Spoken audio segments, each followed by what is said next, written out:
Gold trusted gold buyers మీరు తాకట్టు పెట్టిన బంగారాన్ని విడిపించి ఈ రోజు ఉన్న మార్కెట్ ధరకు కొనబడను.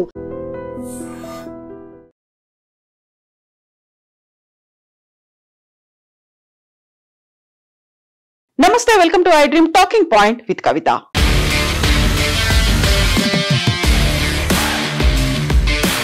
కర్ణాటక రాష్ట్రంలోని దక్షిణ కన్నడ ప్రాంతంలో ఉన్నటువంటి ధర్మస్థలాలో అసలు ఏం జరుగుతోంది? ఒక పారిశుద్ధ్య కార్మికుడు 20 ఏళ్లలో తానే 120 మందికి పైగా మహిళల్ని, మైనర్లని పాతి పెట్టాను, మాస్ బరియల్ జరిగింది అనేటువంటి ఒక మాట పోలీసులకి లేఖ రూపంలో అందించిన తర్వాత ఇప్పుడు అది సంచలనాలకు కేంద్రంగా మారింది. ధర్మస్థల అనేది దక్షిణ కన్నడలో ఉంది. అక్కడ ఉన్నటువంటి చాలా ఫేమస్ టెంపుల్ శివలింగం అక్కడ ఉంటుంది. అక్కడికి రోజు 10,000 మందికి పైగా భక్తులు అక్కడికి దర్శనాల కోసం వస్తూ ఉంటారు. ఇప్పుడు ఒక మాజీ పారిశుద్ధ్య కార్మికుడు పోలీసులకు రాసినటువంటి లేఖతో ఒక క్రూయల్ గా జరిగినటువంటి ఒక ఇన్సిడెంట్, మాస్ బరియల్ కి సంబంధించినటువంటి వార్త దేశవ్యాప్తంగా సంచలనం కలిగిస్తోంది. 1995 నుంచి 2014 వరకు అంటే 20 సంవత్సరాల పాటు తాను మహిళల్ని, అందులోనూ పర్టికులర్ గా మైనర్ల శవాలని తనకు ఇస్తే తను వాటిని పాతి పెట్టాను, వాటికి ప్రాపర్ గా జరగాల్సినటువంటి క్రిమేషన్స్ జరగలేదు, దహన సంస్కారాలు జరగలేదు, కాబట్టి నేను ఇప్పుడు గిల్టీగా ఫీల్ అవుతున్నాను అనే మాటతో తన లాయర్ల ద్వారా పోలీసులకి లేఖను అందించాడు. అది ఇప్పుడు దేశవ్యాప్తంగా సంచలనం కలిగిస్తోంది. యాక్చువల్ గా ఇప్పటిదాకా వెలుగులోకి ఇంత వందలాదిగా జరిగినటువంటి హత్యల వివరాలు ఎందుకని బయటికి రాలేదు? తను ధర్మస్థలిలో పారిశుద్ధ్య కార్మికుడిగా 95లో జాయిన్ అయినప్పుడు ఇలాంటి ఇన్సిడెంట్స్ జరుగుతున్నాయని తెలిసి 1998లోనే పోలీసులకు కంప్లైంట్ చేయడానికి వెళితే పోలీసులు తనని బెదిరించారనే మాట ఆ పారిశుద్ధ్య కార్మికుడు తన లెటర్ లో చాలా క్లియర్ గా మెన్షన్ చేశాడు. ఆ లెటర్ ని తన లాయర్లు అయినటువంటి ఓజస్వి గౌడ, సచిన్ దేశ్ పాండేల సహకారంతో అక్కడ ధర్మస్థలలో ఉన్నటువంటి పోలీస్ స్టేషన్ కి ఆ కంప్లైంట్ చేరుకుంది. పోలీసులు, ప్రభుత్వ అధికారులు, రాజకీయ నాయకులు, బడా వ్యక్తుల ప్రమేయం ఇందులో ఉంది. నాకు నా కుటుంబానికి మీరు రక్షణ కల్పిస్తే ఆ వివరాలన్నీ బయట పెడతాను అనేటువంటి ఆ లేఖలోని సారాంశం ఇది. యాక్చువల్ గా ధర్మస్థల అనేది ఇంత పెద్ద ఫేమస్ టెంపుల్. అక్కడ జరుగుతున్నటువంటి మిస్సింగ్ కేసులు, అందులోనూ 20 సంవత్సరాల పాటు జరిగినటువంటి ఈ మారణకాండకు సంబంధించి ఆ 120 మందికి పైగా అందరూ మహిళలు మాత్రమే ఉన్నారు. వారందరినీ గొంతు నిలిమి చంపారు, లేకపోతే ఊపిరాడకుండా చేశారు, వాళ్ళ మీద అత్యాచారం జరిగినటువంటి ఆనవాళ్లు ఉన్నాయి అనేటువంటి లెటర్. దానికి తోడుగా ఎక్కడెక్కడ ఎంత మందిని పాతి పెట్టారు అనే మాట. చాలా వరకు అవి కుళ్ళిపోయి కంపు కొట్టకుండా ఉండడానికి, ఎక్కడ పడితే అక్కడ పడేయడం, కంపు కొట్టకుండా ఉండడానికి డీజిల్ తో, పెట్రోల్ తో తగలబెట్టాను అని.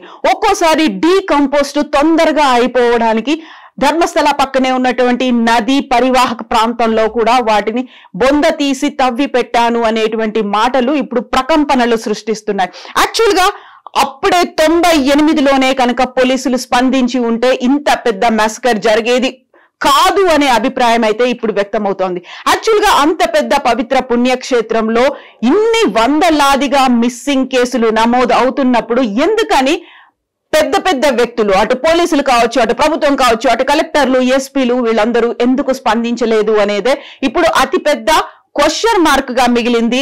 ఇది కరెక్ట్ గా 2 రోజుల క్రితం ఈ విషయం వెల్లడవడంతో నిన్న మైసూర్ ఎయిర్పోర్ట్ దగ్గర సీఎం సిద్ధరామయ్య స్పందించారు. స్పెషల్ ఇన్వెస్టిగేషన్ టీమ్ సిట్ ని ఏర్పాటు చేస్తున్నట్టుగా ప్రకటన అయితే చేశారు. త్వరితగతిన సిట్ తన ఇన్వెస్టిగేషన్ రిపోర్ట్ ని బయట పెడుతుంది అని చెప్పినప్పటికీ 120 మంది మహిళలు, అందులో మెజారిటీ మైనర్లు ఉన్నారు, వాళ్ళని చంపేయడం, అది కూడా అత్యాచారం అనేది ఇప్పుడు సంచలనం కలిగిస్తోంది. యాక్చువల్ గా ఈ 20 ఏళ్ల కాలంలో ఆ పారిశుద్ధ్య కార్మికుడు ఈ పనిని తనతో బలవంతంగా చేయించారు, బెదిరించారు, తనకి ప్రాణహాని ఉంది అనే ఉద్దేశం అయినప్పటికీ కూడా అక్కడున్నటువంటి విధి నిర్వహణ బాధ్యతల దృష్ట్యా తను పై అధికారులు చెప్పినటువంటి మాటని ఫాలో అయ్యాను అనే ఒక మాట చెప్పడంతో పాటుగా తన కుటుంబంలో ఉన్నటువంటి ఒక మైనర్ అమ్మాయి మీద కూడా ఇలాగే అఘాయిత్యం చేయబోతే తను తప్పించుకొని పారిపోయాను అని చెప్పి ఇప్పుడు వెలుగులోకి వచ్చి తన లాయర్ల సహకారంతో ఆ కంప్లైంట్ ని చేశారు. ఇప్పటికైనా మీరు నాకు కనుక రక్షణ కల్పిస్తే ప్రతి ఒక్క వివరాన్ని నేను అందజేస్తాను అనే దాంతో పాటుగా ఒక శాంపిల్ గా ఒక శవాన్ని పాతి పెట్టినటువంటి ఒక ప్లేస్ ని చూపించారు. ఆ ప్లేస్ ని తవ్వి తీస్తే ఆయన చెప్పినట్టుగా అక్కడ మహిళ మృతదేహం అయితే లభ్యమైంది. ఇప్పుడు ఎక్కడెక్కడ ఏ ప్రాంతాల్లో ఎంత మందిని ఖననం చేశారు అనేది, అక్కడ దాచిపెట్టారు లేకుంటే ఎక్కడ పూడ్చిపెట్టారు అనేటువంటి వివరాలన్నీ ఇప్పుడు కోర్టు దగ్గర ఉంటాయి. కోర్టు కనుక ఆదేశాలు జారీ చేస్తే పోలీసుల పర్యవేక్షణలో ప్రతి చోట తవ్వి తీసే కార్యక్రమం అయితే మొదలవుతోంది. యాక్చువల్ గా 20 ఏళ్ల పాటు జరిగినటువంటి అతిపెద్ద మస్కర్, ఇలాంటి ఇన్సిడెంట్ మాస్ బరియల్స్ జరుగుతున్నప్పుడు అక్కడ ఉన్నటువంటి చుట్టుపక్కల వాళ్ళు కూడా ఎందుకని గమనించలేదు అనేది, స్థానికులు కూడా బోల్డని కంప్లైంట్లు ఇచ్చాము, గతంలోనే మా కూతురు తప్పిపోయింది అని చెప్పినప్పుడు పోలీసులు రెస్పాండ్ అవ్వలేదు. కనీసం ఇప్పటికైనా ఆ సంఘటనకి సంబంధించి మళ్ళీ క్లోజ్ చేసినటువంటి ఫైల్ ని తెరిచి చూస్తే మా పాప కూడా అలాంటి డెడ్ బాడీస్ లో అలా అన్నోన్ గా ఎక్కడో పూడ్చిపెట్టబడి ఉంటుందేమో అనేటువంటి ఆశాభావాన్ని ఇప్పటికీ పేరెంట్స్ వ్యక్తం చేస్తున్నారు. అంటే అక్కడ ఎలాంటి సీరియస్ కండిషన్స్ ఉన్నాయో అర్థం చేసుకోవచ్చు. 120 మంది 20 ఏళ్లకు పైగా జరిగినటువంటి ఇలా పాశవిక కాండకి సంబంధించి చూస్తే మెజారిటీ అత్యాచార బాధితులే ఉన్నారు. ఆ తర్వాత వారిని హత్య చేసి చంపేశారు అన్నప్పుడు నిజంగా ఇప్పుడు తను ఒక గిల్టీ ఫీల్ అవుతున్నాను, వారికి జరగాల్సినటువంటి ప్రాపర్ గా దహన సంస్కారాలు జరగకపోవడం వల్ల తనకి మానసిక ప్రశాంతత లేకుండా పోయింది కాబట్టి ఇప్పటికి నేను బయటికి వచ్చాను అనే మాట చెప్పారు.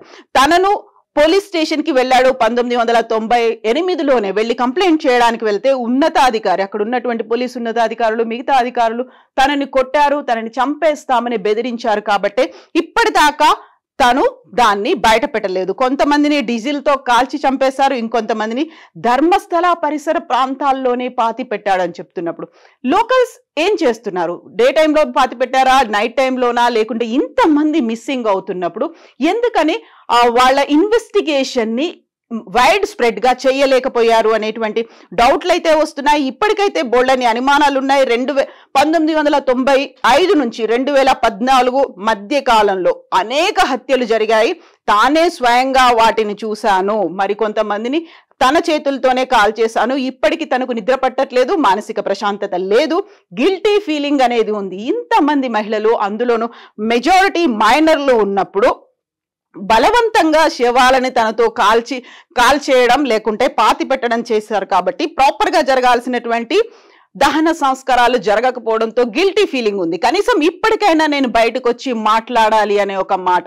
సో అప్పుడు ఆ కాలంలో మిస్సింగ్ కేసులుగా నమోదు చేసుకున్నారు కొంతమంది పేరెంట్స్ ఇప్పటిదాకా ఎదురు చూస్తూ ఉన్నారు. ఎప్పటికైనా తమ పిల్లలు, తమ ఇంట్లో ఉన్నటువంటి మహిళలు బయటకు వస్తారు అనే ఒక ఆశాభావం వ్యక్తం చేసినప్పటికీ 120 మంది 20 ఏళ్ల పాటు ఒక మాస్ బరియల్ అనేది జరిగిన తర్వాత కనీసం ఆనవాళ్ళైనా దొరుకుతాయా? ఒకవేళ దొరికితే DNA టెస్ట్ తోనే ఐడెంటిఫై చేయాల్సినటువంటి పరిస్థితి అయితే ఉంది. ఇప్పుడు స్పెషల్ ఇన్వెస్టిగేషన్ టీం మీద కూడా అనుమానాలని ప్రతిపక్షాలు వ్యక్తం చేస్తున్నాయి. అందులోనూ మాజీ జడ్జిలు, లాయర్ల అసోసియేషన్లు కూడా అదే మాట చెప్తున్నాయి.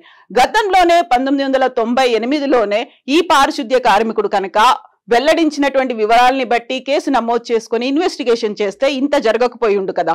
ఇప్పుడు కూడా సిట్ మీద కంప్లీట్ గా మాకు నమ్మకం లేదు అనే మాట. రిటైర్డ్ జడ్జి తో ఒక కమిటీని ఏర్పాటు చేయాలి, ఆ కమిటీ పర్యవేక్షణలోనే ఇన్వెస్టిగేషన్ జరగాలి అనేటువంటి ఒక వాదన కూడా వినిపిస్తోంది. 120 మంది 20 ఏళ్లలో కేవలం ఒకే ఒక ప్రాంతం, అది కూడా ప్రసిద్ధ పుణ్యక్షేత్రం ధర్మస్థల చుట్టుపక్కల జరగడం అనేది ఇది అమానమయ సంఘటన. ఇలాంటి సంఘటనల మీద అధికారుల ఒత్తిడి ఉంది. పోలీసులు ఏం చేస్తున్నారు, అక్కడ చుట్టుపక్కల ఉన్నటువంటి ప్రజాప్రతినిధులు ఏం చేస్తున్నారు, 20 ఏళ్ల పాటు ఎందుకు జరగలేదు, నిజంగా పారిశుద్ధ్య కార్మికుడు చేసినటువంటి ఆ ఆరోపణలు ఏవైతే ఉన్నాయో అని రాసిన లేఖ అథెంటికేనా కాదా, వీటన్నిటి మీద కూడా సమగ్రమైనటువంటి విచారణ జరపాల్సినటువంటి అవసరం ఉంది. బట్ ఒకవేళ అదే కనుక నిజమైతే మన వ్యవస్థలో ఉన్నటువంటి లోపాలు ఏమున్నాయి, ఎంత నిర్లక్ష్యం ఉంది అనేది కూడా బయటపడుతుంది. నిజంగా ఇన్నేళ్ల తర్వాత అయినా బయటకు వచ్చాడు. ఆల్మోస్ట్ 11 ఏళ్ల తర్వాత 2014లో ఆ ప్రాంతాన్ని వదిలి ఇంకో చోటికి వెళ్ళిపోయాడు. తన కుటుంబ సభ్యులకు ప్రాణహాని ఉంది అనే అనుమానంతో 11 ఏళ్ల తర్వాత బయటకు వచ్చిన తర్వాత ఇప్పటికీ బోల్డని అనుమానాలు అయితే ఉన్నాయి. కాబట్టి వాటన్నిటికీ ఆన్సర్ సిట్ బయట పెట్టాలి. బట్ సిట్ బయట పెడుతుంది అనేటువంటి నమ్మకం లేదు. కాబట్టి మరింత లోతైన సమగ్రమైన విచారణ కోరుతున్నారు అక్కడ ఉన్నటువంటి ప్రతిపక్షాలు, స్థానికులు, అడ్వకేట్లు, రిటైర్డ్ జడ్జిలు కూడా. యాక్చువల్ గా మీరేమనుకుంటున్నారు? ధర్మస్థలాలో దొరికినటువంటి ఈ లెటర్ తో పాటుగా జరిగినటువంటి మాస్ బరియల్ ఇష్యూ పైన కామెంట్స్ రూపంలో తెలియజేయండి.